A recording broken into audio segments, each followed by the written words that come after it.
रात के 1 बजे फ़ोन की घंटी बजी। राजीव ने फ़ोन उठाया। डॉक्टर मेहता थे। मेंटल हॉस्पिटल से बोल रहे थे। राजीव, एक बुरी खबर है। नीलम नहीं रही। क्या? कुछ घुटती हुई आवाज़ उनके गले से निकली, फिर गले में ही दबकर रह गई थी। नीलम को अचानक फिर से दौरा पड़ा। जब तक नर्स उन्हें संभाल पाती, तब तक वे 6वीं मंजिल की खिड़की से छलांग लगा चुकी थी। नीलम की लाश को मोर्चरी में रखने के लिए कहकर राजीव ने लंबी सांस भरी और शरीर की थकावट दूर करने के लिए पलंग पर लेट गए। उनके घर से मेंटल हॉस्पिटल की दूरी लगभग 70 किलोमीटर थी। पलक और आदित्य आधा घंटा पहले ही अपने घर के लिए निकल गए थे। ड्राइवर भी वापस चला गया था। रात के समय उन्होंने किसी को बुलाना ठीक नहीं समझा। पिछले कई दिनों से वे आश्रम के वार्षिकोत्सव की तैयारी आश्रम वासियों के साथ मिलकर कर रहे थे। आज का पूरा दिन थका देने वाला था।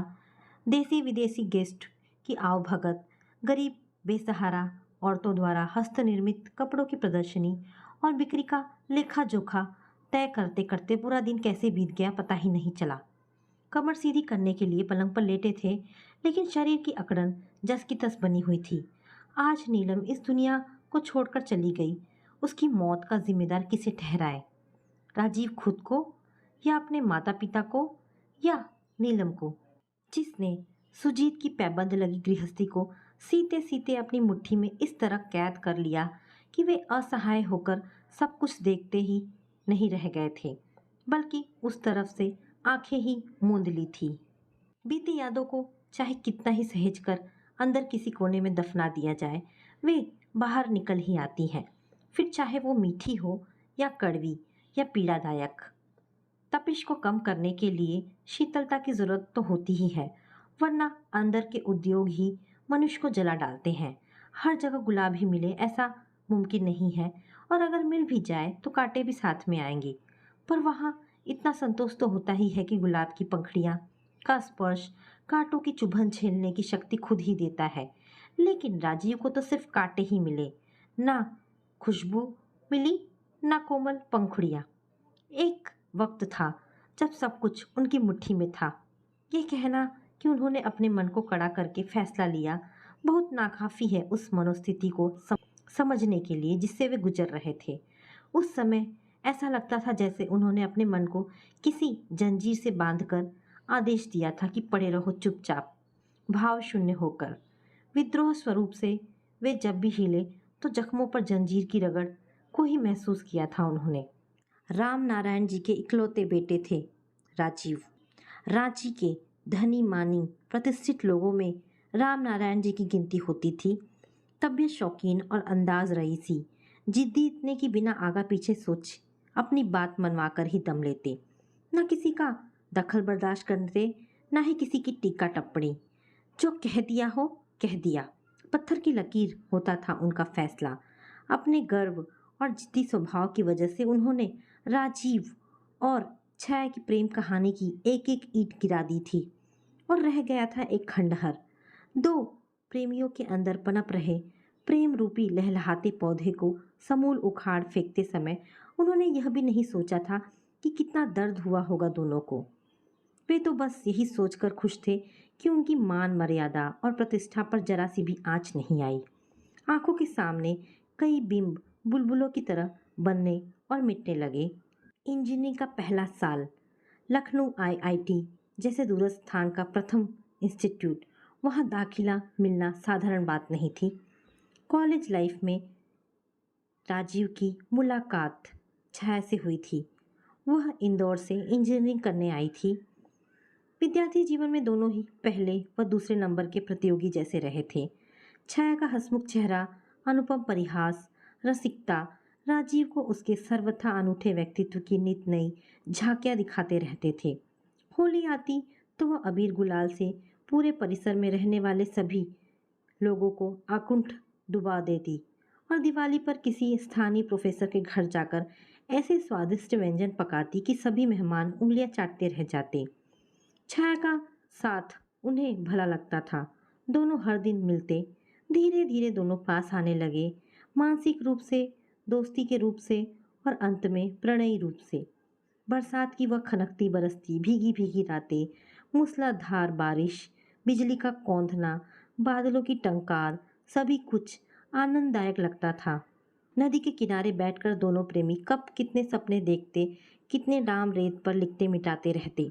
एक दूसरे का हाथ पकड़े डूबते सूरज को साक्षी मानकर भविष्य के ताने बाने बुनते रहे।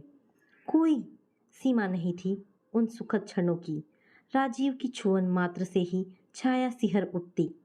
फोटोग्राफी के शौकीन राजीव ना जाने कितनी पोज में अपनी प्रेमिका को कभी अकेले, कभी स्वयं अपनी बाहों में कैद करके फोटो में उतार चुके थे।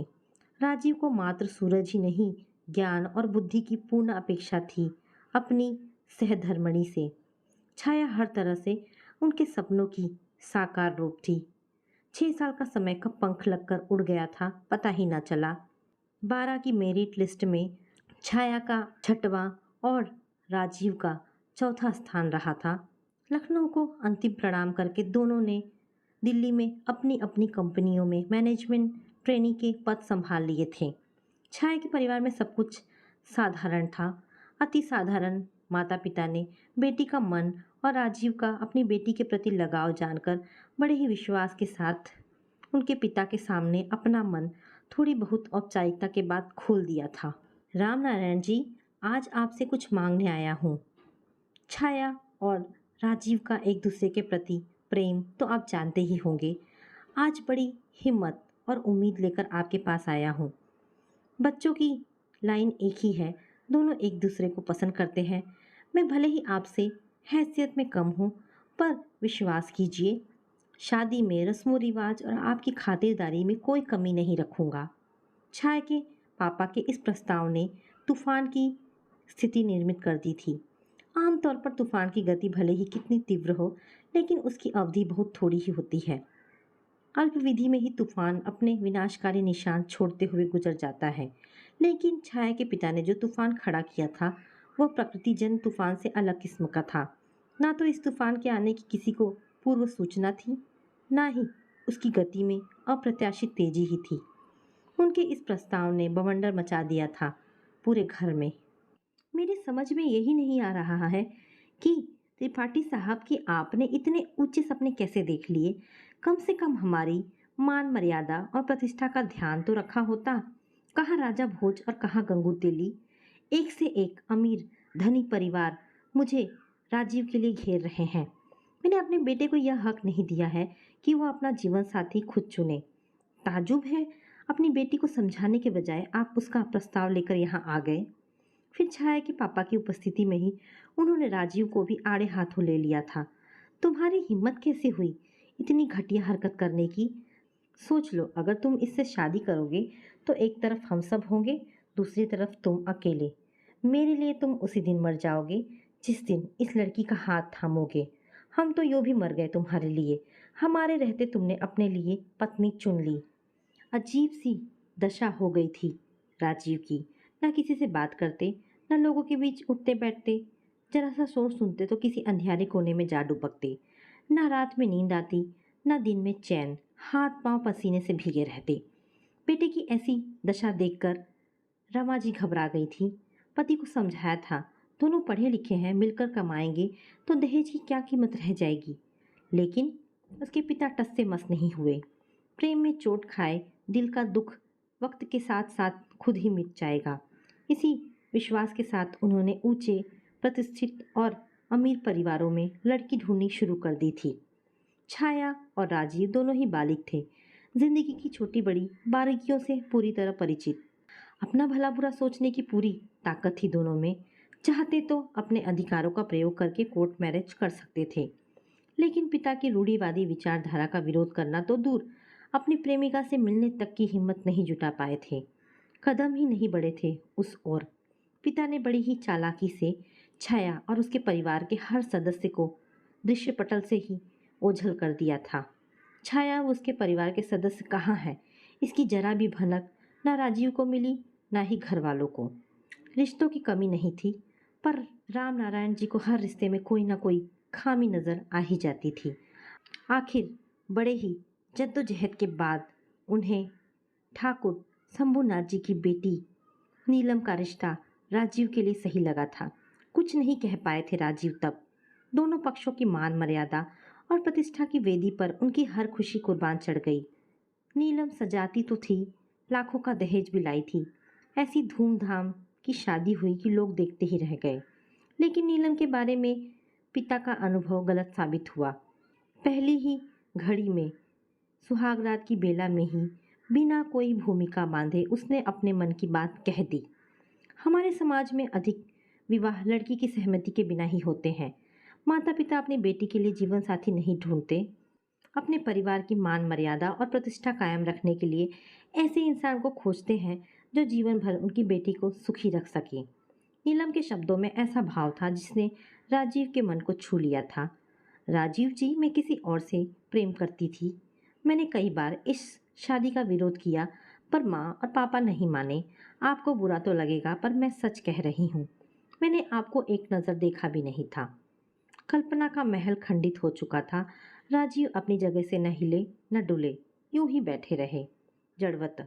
उन्हें ऐसा लगा जैसे वे जमीन में धंसते चले जा रहे हैं।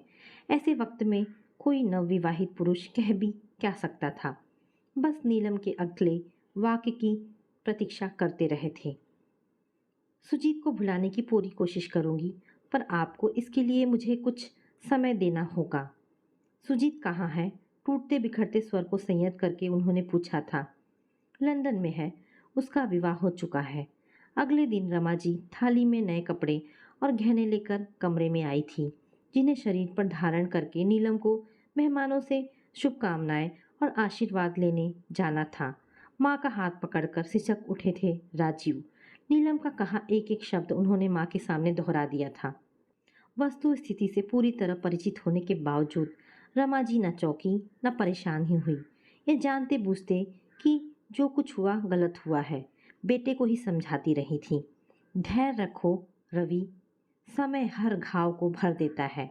किसी विजातीय निर्धन घर की लड़की हमारे घर की बहू कैसे बन सकती थी, चाहे उसके लिए अपने बेटे की सारी खुशियां ही दांव पर क्यों न लग जाए। अत्यंत भावहीन कांपते स्वर में माँ से विरोध किया था उन्होंने। कुछ लड़कियां चंचल स्वभाव की होती हैं। शुक्र कर बेटा जो उसने अपने रिश्ते का सही चित्रण किया है तेरे सामने। अब यह तुझ पर निर्भर करता है कि तू साम दाम दंड भेद जैसा कोई भी अस्त्र प्रयोग करके अपनी पत्नी का मन कैसे जीतता है। अगर तू ऐसा नहीं कर पाया तो दोष तेरे ही अंदर होगा। कम से कम मैं तो ऐसा ही समझती हूँ। माँ द्वारा नीलम का पक्ष लिया जाना उन्हें बुरा नहीं लगा था, बल्कि इस बात की पुष्टि कर गया था कि जैसे भी हो उन्हें हालात से समझौता करना ही है। फिर रमा जी ने बहू की ओर रुख किया था। देखो नीलम, तुम इस घर की बहू हो। इस घर की मान मर्यादा तुम्हें ही बनाकर रखनी है। समाज में हमारा मान सम्मान है, इज्जत है। ऐसा कोई भी कदम मत उठाना जिससे हमारे परिवार की प्रतिष्ठा को ठेस पहुँचे। सुबह से शाम तक कीमती गहनों और साड़ियों से सजी सजी नीलम इधर उधर डोलती थी। हर मीटिंग, सोसाइटी में, हर फंक्शन में पति की अर्धांगिनी बनने का फर्ज बखूबी निभाती। लेकिन दिन का उजास जब रात की काली चादर में सिमटने लगता तो करवटें बदलते हुए पूरी रात आंखों ही आंखों में काट देती। पति की अंगशायनी बनने के बावजूद उसका पूरा शरीर बर्फ की मानिंद ठंडा पड़ा रहता। राजीव कभी गहरी नींद में सो रहे होते तो नीलम के मोबाइल पर बजने वाली घंटियां और मैसेज की आवाज़ इस बात का स्पष्ट संकेत दे जाते कि शरीर से नीलम उनके साथ रहती थी, पर उसके दिल पर सुजीत का ही अधिकार था। राजीव देखकर भी अनदेखा कर देते, सुनकर भी अनसुना कर देते। बस इस आस और उम्मीद में जी रहे थे कि जिस तरह उन्होंने अपने जीवन की किताब से छाया के साथ बिताए हुए चंद सुनहरे पन्नों को फाड़ कर फेंक दिया है, वैसे ही नीलम भी अपने अतीत को भुलाकर उन्हें और उनके परिवार को अपना लेगी। लेकिन राजीव का हर संभव प्रयास बेकार ही चला गया। स्नेह के पात्र की तरह मनुष्य घृणा के पात्र को एक नज़र देखता अवश्य है, लेकिन नीलम के दिल में पति के लिए न भावनाएं थी, न संवेदनाएं, न आदर, न ही सम्मान। ऐशो आराम में पली नकचढ़ी नीलम मान सम्मान, व्यवहार, शिष्टाचार की परिभाषा से पूरी तरह विमुख थी। राजीव सोचते थे शादी एक ऐसा बंधन है जहाँ पति पत्नी एक दूसरे के सुख दुख के साथी होते हैं।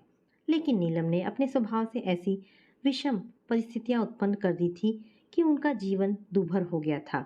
कितनी बार अपने परिवार के बीच वे दया के पात्र बन चुके थे। एक तरफ जॉब की व्यस्तता और दूसरी तरफ नीलम के कारण उत्पन्न कलह। माता पिता शांति से जीवन गुजार सके, यही सोचकर राजीव ने दिल्ली के लिए तबादले की अर्जी दे दी थी। यह सुनते ही रमा जी उदास हो गई थी। इकलौता बेटा उसे आंखों से ओझल कैसे होने देती। नीलम की कोख में 5 महीने का गर्भ भी तो सांस ले रहा था। ऐसे समय में औरत को विशेष देखभाल की जरूरत होती है।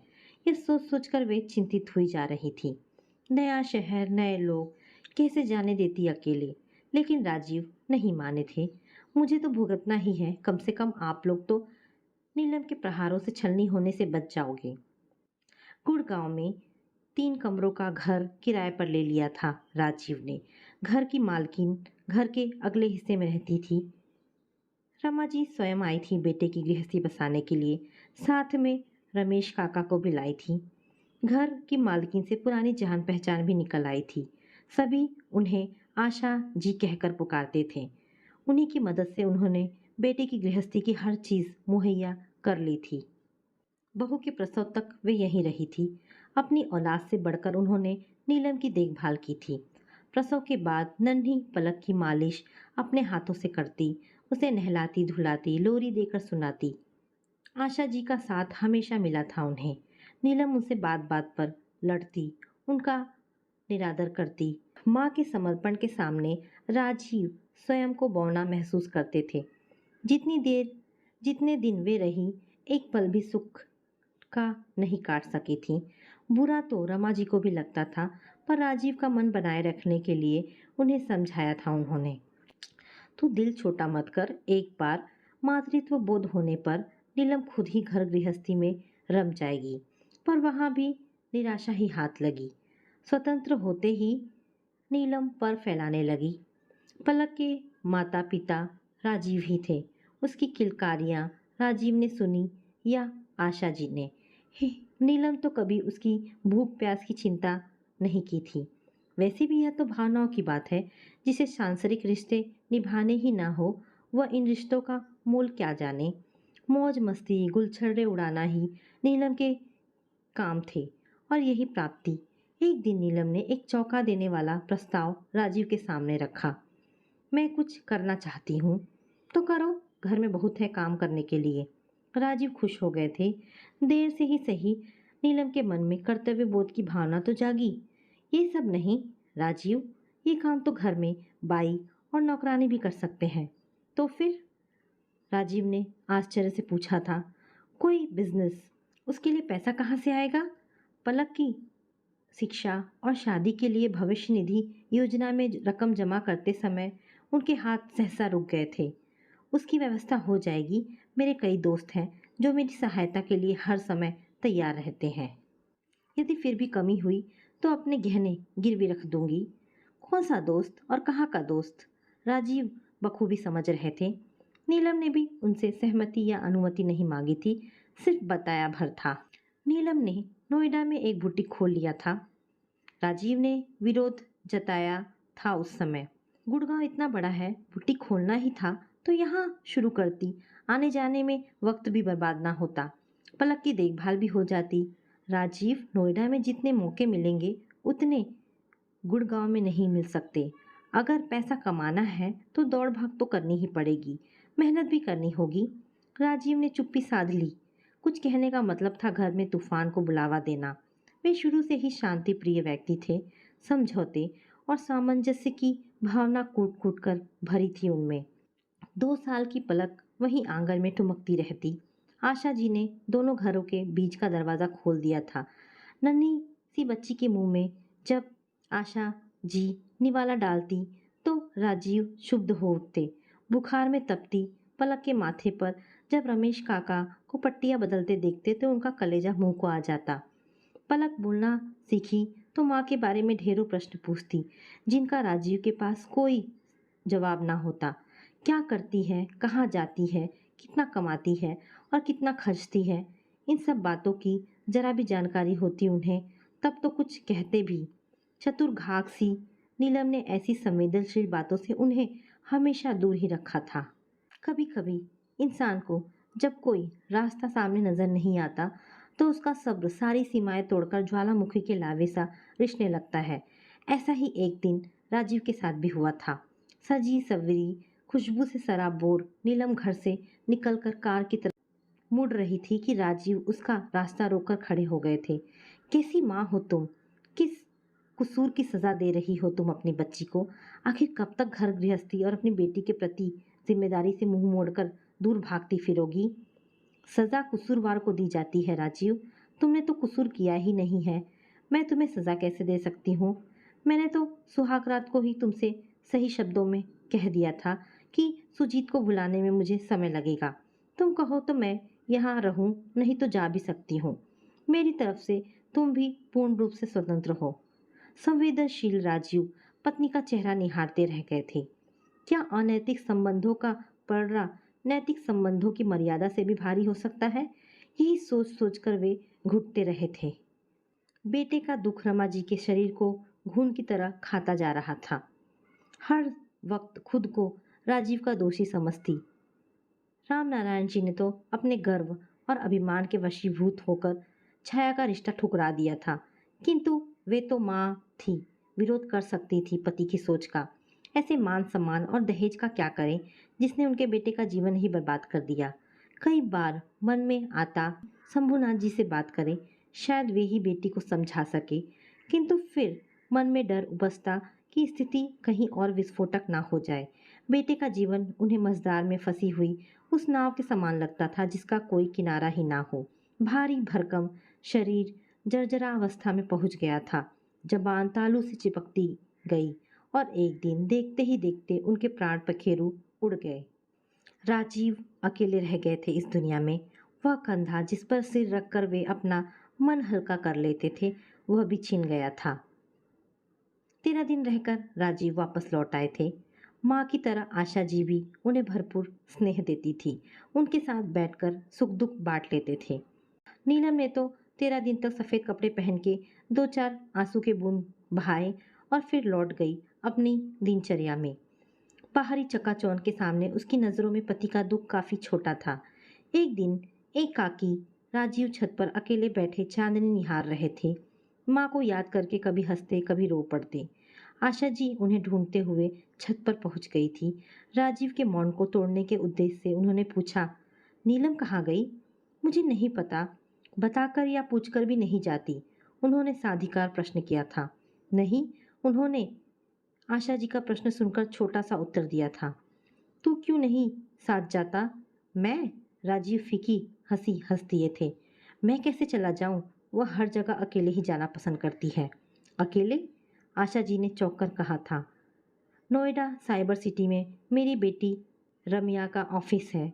दामाद भी वहीं बैठते हैं। दोनों ने हर दिन कार में एक पुरुष के साथ उसे आते जाते देखा है। जहन में चुभता सोच का टुकड़ा अंतर्मन के सागर में फेंक कर राजीव निष्प्रत्न बोले, आशा जी मुझे सब पता है। बड़ों की सामाजिक मर्यादा और अपनी इकलौती बेटी की खातिर ही सब बर्दाश्त कर रहा हूँ।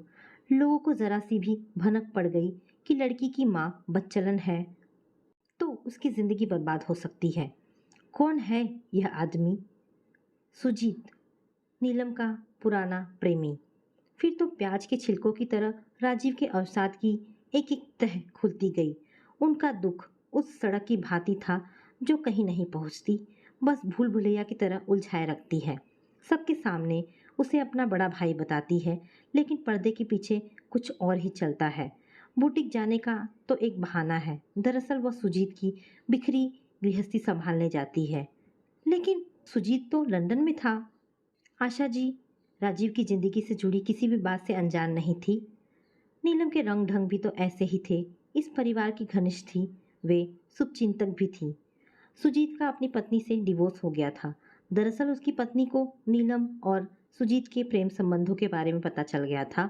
सुजीत ने लाख झुठलाया, पत्नी को समझाया, लेकिन नीलम और सुजीत के बीच नियमित रूप से चल रहे फ़ोन कॉल और मैसेज इस बात का साक्ष्य थे कि दोनों के बीच अब भी कोई गहरा संबंध है। ये बातें तुम्हें किसने बताई? स्वयं नीलम ने। पत्नी से डिवोर्स हो जाने के बाद सुजीत दिन रात शराब पीता है, लीवर में सूजन आ गई है। उसे लेकर नीलम हॉस्पिटल के चक्कर काटती रहती है, एक डॉक्टर से दूसरे डॉक्टर, एक हॉस्पिटल से दूसरे हॉस्पिटल। यही दिनचर्या रह गई है उसकी। कुछ कहता हूँ तो कहती है, तुम्हारा कोई भाई बहन नहीं है, इसलिए तुम मेरा दर्द नहीं समझ पा रहे हो। राजीव, वह तो ठीक है, मगर कुछ तो तुम्हें भी करना होगा। घुलने से अच्छा है उसे घुलाओ। सुजीत और नीलम के बीच दीवारें खड़ी करो। अपने जायज अधिकार के लिए लड़ो तो। आशा जी का सब्र जवाब देता जा रहा था। मगर कैसे? नीलम से कहता हूँ तो कहती है, तुम मुझे मरा हुआ क्यों नहीं समझते? दिल बेचैनियों से सराबोर हो जाता है। जायज हक पाने के लिए मुझे नीलम से दूर रहना पड़ेगा, जिसका असर मेरी बेटी पर पड़ेगा। बस इसलिए मजबूर होकर सह रहा हूँ। बेटी के शादी के बाद ही कुछ करूँगा। फिलहाल तो इस घुटन भरे माहौल में रहकर खुद को मजबूत बनाना है। समय का पहिया अपनी गति से चलता रहा। पलक डॉक्टर बन गई। अपने कॉलेज जीवन में उसने जीवन साथी भी चुन लिया, डॉक्टर आदित्य। पिताजी ने सुना तो अपनी नादिरशाही फरमान जारी कर दिया था। हम ठाकुर हैं और ब्राह्मण, ना विचार मिलेंगे ना रीति रिवाज। यह आपने कैसे कह दिया? एक बार मिल तो लीजिए आदित्य से। मुझे पूरा विश्वास है वह आदर्श दामाद और अच्छा पति साबित होगा। पलक ने दादाजी के स्वर से 1 डिग्री ऊंचे स्वर में बात की तो दादाजी चुप हो गए थे। राजीव हैरान रह गए थे बेटी के दृढ़ स्वर को सुनकर। सोच रहे थे कितना अंतर आ गया है समय में। वर्ग, धन संपदा, जाति पाति जैसी बातों की उछाड़ पछाड़ ना करके युवक युवतियों का स्वयं जीवन साथी पसंद करना, माता पिता के दिल में आए उदार परिवर्तन, ये सब 25 साल पहले क्यों नहीं थे? विवाह की तैयारियां शुरू हो गई थी। शॉपिंग, कैटरिंग, फार्म हाउस की बुकिंग, जेवरातों की खरीद फरोख्त, इन सब में कैसे वक्त बीत जाता पता ही नहीं चलता था। शगुनों के समय औरतें सुहाग गा रही थी, बंधनवार सजे हुए थे, व्यंजनों की खुशबू से पूरा आंगन महक रहा था। 8 बजे वर पक्ष के लोग पहुंचने वाले थे। नीलम कहाँ है? आशा जी ने राजीव से पूछा था। यहीं कहीं होगी, दिखाई तो नहीं दे रही है। आशा जी ने बार बार अपना सवाल दोहराया तो राजीव के आक्रोश का लावा राख में दबी चिंगारी की तरह धधक उठा था। आप तो जानती हैं उसका होना ना होना बराबर है। आज भी सुबह से ही सुजीत के घर पर है। आज भी? सुजीत की हालत गंभीर है। उसका कैंसर आखिरी स्टेज पर है। शाम तक तो आ जाएगी। कहीं राजीव की तपस्या अकारत तो नहीं चली जाएगी? यही सोचकर बार बार वे राजीव से पूछ रही थी, पर राजीव ने कोई जवाब नहीं दिया था। ठीक 8 बजे वर पक्ष के लोग आ गए थे। आमने सामने सोफे पर बैठे दोनों समधियों ने फूलों का गुलदस्ता आपस में बदलकर पलक और आदित्य के संबंध को मान्य ठहराते हुए और भी मजबूत बना दिया था। फूलों से सजे झूले पर पलक और आदित्य ने हीरो से दमकती अंगूठी एक दूसरे की उंगली में पहनाई तो राजीव ने आशीष वचनों से बेटी दामाद की झोली भर दी थी। तभी नाभि दर्शना साड़ी, कटे हुए बाल, गहरे कटावदार गले का ब्लाउज पहने इधर उधर डोलती नीलम ना जाने कहाँ से प्रकट हुई। राजीव ने एक उड़ती हुई सी निगाह उस पर डाली, फिर मेहमानों की आवभगत में जुट गए। नीलम जैसे ही शगुन के किसी सामान को हाथ लगाती, राजीव के दांत भीग जाते, फिर अभ्यागतों का ध्यान करके उस सामान को आगे सरका देते। रात के 11 बजे तक गाना बजाना चलता रहा। पलक और आदित्य की खूबसूरत जोड़ी देख सभी खुश थे। इस समय नीलम के बर्ताव में एक आदर्श पत्नी और गौरवशाली माँ का बोध था। राजीव सबके सामने तो नीलम के साथ सहजता से पेश आ रहे थे, पर भीड़ छाटते ही उससे दूर छिटक जाते थे, जैसे दोनों के बीच कोई रिश्ता ही ना हो। देखने वाले चाहे उनकी तटस्थता का मूल कारण समझ नहीं रहे थे, क्योंकि जिंदगी के उन कड़वे वर्षों के विषय में उन्हें जानकारी ही कहाँ थी जो उन्होंने नीलम के साथ बिताए थे। स्वयं राजीव ने ही तो अपने मरुस्थल नुमा जीवन पर पर्दा डाला हुआ था। पलक और आदित्य परिणय सूत्र में बंध गए। पलक की विदाई के बाद राजीव को अकेलापन बुरी तरह कचोटने लगा था, जैसे कुछ भी नहीं रह गया था करने के लिए। स्थानीय ससुराल होने के कारण बेटी दामाद अक्सर आते रहते थे। समधी भी सज्जन थे, उनका ध्यान रखते थे, पर दूसरों के आश्रित तो जीवन नहीं कटता। राजीव की दिनचर्या अब गरीबों, दीन दुखियों और बेसहारा लोगों की सेवा शुश्रूषा में बीतने लगी। शुरू से ही उन्हें गरीबों की सेवा करने का मन था, अब और भी लगने लगा। एक दिन उन्होंने अपनी सारी जमा पूंजी और फ्लैट बेचकर वहीं ग्रेटर नोएडा में एक प्लॉट खरीदा और एक आश्रम के निर्माण कार्य में जुट गए। नीलम भी अब उनका हाथ बटाने के लिए हर समय तत्पर रहती थी। वह जितना उनसे और बेटी दामाद से जुड़ने का प्रयत्न करती, सब उससे दूर छिटक जाते। अपनी अवहेलना नीलम बर्दाश्त नहीं कर पा रही थी। शुरू से ही अभिमान की भावना उसमें कूट कूट कर भरी थी। एक दिन हिम्मत बटोरकर राजीव से बोली, राजीव मुझे माफ़ कर दो, थोड़ा सा सहारा दे दो, तुम्हारे आश्रम में मेरा भी योगदान रहेगा। नीलम लगभग गिड़गिड़ा रही थी। नीलम, मैं खुद असहाय हूँ, फिर किसी का सहारा कैसे बन सकता हूँ? सारी उम्र इसी आस में जीता रहा कि कभी तो तुम्हें अपनी जिम्मेदारी का बोध होगा। फिर पलक की खातिर जीता रहा, तुम्हें तो उसकी भी परवाह नहीं थी, लेकिन मैं उसे राह दिखाता रहा। मैंने 25 साल का कारावास झेला है, अब मैं अपने जिम्मेदारी से मुक्त हो पाया हूँ, इसलिए बिना किसी व्यवधान के खुली हवा में सांस लेना चाहता हूँ। राजीव ने दुखी स्वर में कहा। राजीव, मेरी आंखों के गर्दो गुबार ही उड़ रहा है। इस बुढ़ापे के प्रभात में तुम्हें छोड़कर मेरा कोई सहारा नहीं है। उसके स्वर में अनुनय का पुट था। नीलम के विषय में राजीव को जानकारी मिलती रही थी। सुजीत की मृत्यु हो गई थी, उसका जो कुछ रुपया पैसा था उसके भाई भतीजे ले गए थे। नीलम के पास अब कुछ नहीं था, वो पाई पाई के लिए मुहताज हो गई थी। राजीव, तुम मेरे अंधेरे जीवन की चांदनी हो, एक ऐसी चांदनी जो सिंकचों में कैद रही। अब तुम मेरे जीवन को अपनी चांदनी में नहलाकर मेरे गुनाह माफ कर दो। नीलम अब भी राजीव के चरण पकड़े हुई थी। नीलम, संध्या के धूमिल प्रहर में कोई सवेरे का वरदान मांगे तो यह उसकी भूल है। मुझे बहकाना बंद करो। आज भी मुझे तुम्हारी ज़रूरत ने मजबूर किया है, वरना क्या 25 सालों के साथ ने तुम्हें मुझसे न जोड़ा होता। तुम मुझे समझ नहीं सकी, पर मैं तुम्हें समझ चुका हूँ। अपने प्यार, विश्वास और रिश्ते के कारण तुम्हें बदलने का प्रयास करता रहा, पर अब नहीं। तभी पलक और आदित्य कमरे में आए थे। शाम का समय था, मरीजों के लिए तय था। एक प्यार भरी दृष्टि पलक पर उकेर कर नीलम ने कहा, मैं खुश नसीब हूँ कि मुझे इतनी प्यारी बेटी मिली। शैलाग के क्षणों में जैसे समूची धरती उलट पलट जाती है, वैसे ही पलक के अंतस में भयावह हाहाकार जाग उठा था। बिना एक क्षण गवाए ही वह तपाक से बोली, मैं जो कुछ भी हूँ अपने पापा की बदौलत हूँ। उनका त्याग मैं कभी नहीं भूल सकती। और मैं तुम्हारी माँ हूँ पलक। मैंने तुम्हें जन्म दिया है बेटी। जन्म देने से ही माँ का दायित्व संपूर्ण नहीं हो जाता। पलक के चेहरे पर घृणा के भाव मुखरित हो उठे थे। तुम तो सारी उम्र मामा के इर्द गिर्द ही चक्कर लगाती रही। मैं जानती हूँ वो तुम्हारा भाई नहीं, तुम्हारा प्रेमी था, सुजीत। पापा ने चाहे मेरा इस सच से परिचय नहीं करवाया, पर मैं उससे मिल चुकी हूँ। वार्ड नंबर 6 कैंसर की बीमारी से ग्रस्त ऐसे मरीज उस वार्ड में थे जिनके ऊपर कीमोथेरेपी, रेडियोथेरेपी दवाएं सभी हार जाती है। राउंड लेते समय मैंने मेट्रो अस्पताल में कई बार तुम्हें उसका माथा दबाते, उसकी पेशानी पर उभर आए श्वेत बिंदुओं को नरम तौलिए से पोंछते देखा है। उसकी बेचैनी के साथ तुम्हें बेचैन होते देखा है। उसकी घबराहट देख तुम्हें घबराते देखा है। तुम मेरी माँ कभी नहीं हो सकती। राजीव, सूनी आंखों से उसने राजीव को एक बार फिर से पुकारा। राजीव ने पहले कही बात फिर दोहरा दी थी। अपने प्रति अपने परिवारजनों की बेरुखी देखकर नीलम कुंठाग्रस्त हो गई। बात बात पर चीखती चिल्लाती, लड़ती झगड़ती। कोई समझाने के लिए आगे बढ़ता तो आक्रामक होकर उसे नुकसान पहुंचाने के लिए खड़ी हो उठती। राजीव ने उसे मनोचिकित्सक को दिखाया और उनके कहने पर उसे मेंटल हॉस्पिटल में भर्ती करवा दिया। जीवन में सुख दुख सब एक साथ चलते हैं। कुछ लोग अपने दुख, गुस्सा या उदासी को मिटाने का प्रयत्न करके विक्षिप्तावस्था से खुद को उबार लेते हैं, लेकिन यदि जीने की लालसा ही खत्म हो जाए तो यही कुंठा और उदासी व्यक्ति के स्वास्थ्य को पूरी तरह तहस नहस कर डालती है।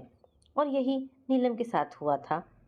राजीव ने पूरे आश्रम की बागडोर अपने हाथ में ले ली थी। व्यस्त दिनचर्या के बावजूद बेटी दामाद भी नियमित रूप से आश्रम आते थे। राजीव का कद बढ़ता जा रहा था। लोग उन्हें मान सम्मान देते। राजीव के आश्रम बैकुंठ धाम को कई पुरस्कार मिले। मीडिया में उनकी प्रशंसा के कसीदे पढ़े गए, इंटरव्यू लिए गए। नीलम यह सब देखती सुनती तो और उदास हो जाती। न खाती न पीती, अपनी बाहों में सिर छिपाकर अंधेरे में गुमसुम सी बैठ जाती।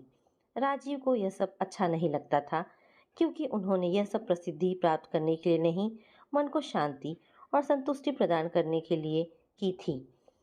लेकिन उनकी प्रसिद्धि और ख्याति दिन दुनी रात चौगुनी बढ़ती चली जा रही थी। नीलम की दशा दिन पे दिन बिगड़ती जा रही थी। डॉक्टरों ने उसे इलेक्ट्रिक शॉक देना शुरू कर दिया। इलेक्ट्रिक शॉक के समय जब राजीव उसके बंधे हाथ देखते तो परेशान हो उठते। एक दिन जब वे नीलम से मिलने गए तो वह कमरे के एक कोने में सिमटी सिकुड़ी बैठी थी। उसे दूसरे मरीजों के साथ नहीं रखा जाता था, क्योंकि वह कभी भी दूसरे मरीजों को आघात पहुंचा सकती थी। डॉक्टर ने राजीव को भी नीलम से मिलने के लिए मना करते थे, लेकिन राजीव नहीं मानते थे। वैसे भी नीलम उन पर जल्दी अपना आक्रामक व्यवहार प्रदर्शित नहीं करती थी। उस दिन जब वे उसके पास गए तो नीलम बाहों में अपना मुंह छिपाकर बैठी थी।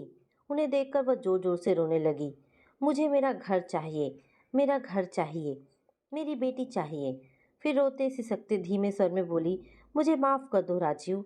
कितना अजीब है इंसान का स्वभाव। जो कुछ सरलता से प्राप्त हो जाता है, पाने वालों की नज़र में उसकी कदर नहीं होती, और जो कुछ नहीं मिलता वही उसे अनमोल लगता है। वह उसी के तलाश में हर समय भटकता है। अपने असंतोष और तृष्णा की वजह से जीवन के ऐसे मोड़ पर जा खड़ा होता है जहाँ वह खुद अपनी नज़रों का सामना करने लायक नहीं रह जाता। राजीव कुछ देर वहीं बैठे रहे, फिर उठकर चले आए। आज 4 दिन बाद मेंटल हॉस्पिटल से डॉक्टर मेहता द्वारा यह खबर आई कि नीलम को भयानक दौरा पड़ा है और उसी में वह खिड़की से गिर गई। लोग चाहे कुछ भी कहे, मगर राजीव समझ गए थे ये हादसा नहीं था। नीलम ने जानबूझकर अपनी जान दी थी। सुबह के 4 बज चुके थे। राजीव नहा धोकर दैनिक क्रियाकलाप से फारिग हुए और गैराज से कार निकाली। पूरे शरीर पसीने से तरबतर हो गया था। सोच रहे थे, गणित नहीं है जिंदगी जिसके हर सूत्र का एक स्पष्ट एवं सिद्ध उत्तर हो। जिंदगी के अपने उसूल होते हैं, अपने कायदे होते हैं। शादी के बंधन में बंधने के बाद नीलम ने अतीत से निकलकर वर्तमान को अपनाया होता तो शायद उसका ऐसा दयनीय अंत ना हुआ होता। अतीत तो सबका होता है, अच्छा बुरा। उन्होंने भी तो अपने अतीत को भुलाया था। नीलम क्यों नहीं भुला पाई इन्हें? विचारों में उलझे हुए उन्होंने गाड़ी की तेज गति कर दी। तो दोस्तों, ये छोटी सी कहानी यहाँ पर समाप्त होती है। आशा करती हूँ कहानी आपको पसंद आई होगी। अगर कहानी पसंद आई है तो प्लीज़ इसे लाइक एंड शेयर करें। दोस्तों, ऐसी ढेरों पारिवारिक और शिक्षाप्रद कहानी सुनने के लिए हमारे चैनल को प्लीज़ सब्सक्राइब करें। धन्यवाद दोस्तों।